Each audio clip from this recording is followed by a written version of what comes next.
नमूना recording studio Rajgir.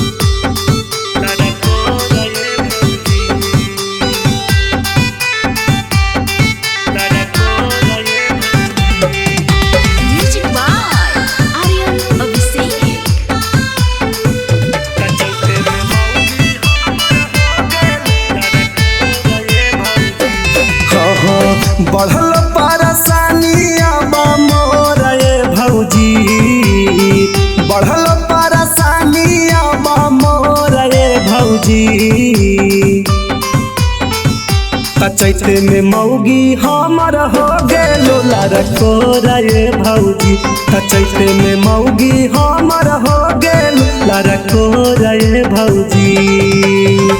गरी द कटनिया भौजी, करी द कटनिया सो मोर भौजी। चैते में मौगी हमर हो गेलो लड़को रे भौजी। चैते में मौगी हमर हो गेलो लड़को रे भौजी।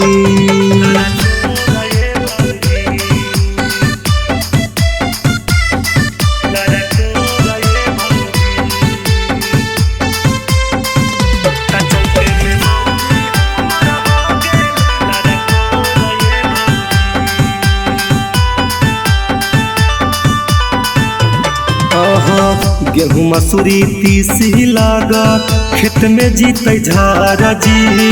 हकई बेहाल जाइला मौगी नहीं हारा जी। ए भौजी सुना हो, गेहूँ मसूरी तीसी लागा खेत में जीते झारा जी। हकई बेहाल जाइला मौगी नहीं हारा जी।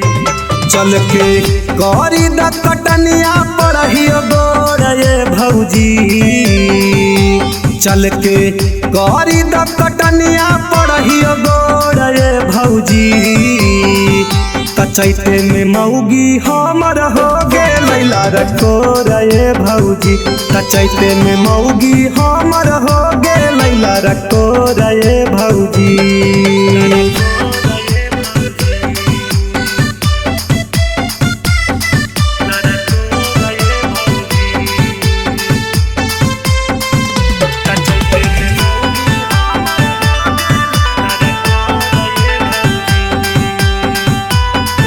Recording studio Rajgir.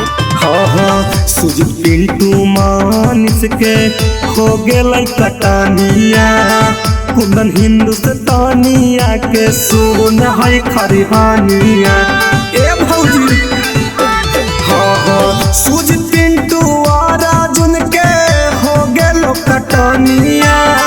कुंदन हिंदुस्तानिया के सुन है खरिहानिया। बढ़ल परेशानी हमर बेजोड़ भौजी। बढ़ल परेशानी आबा मोर भौजी।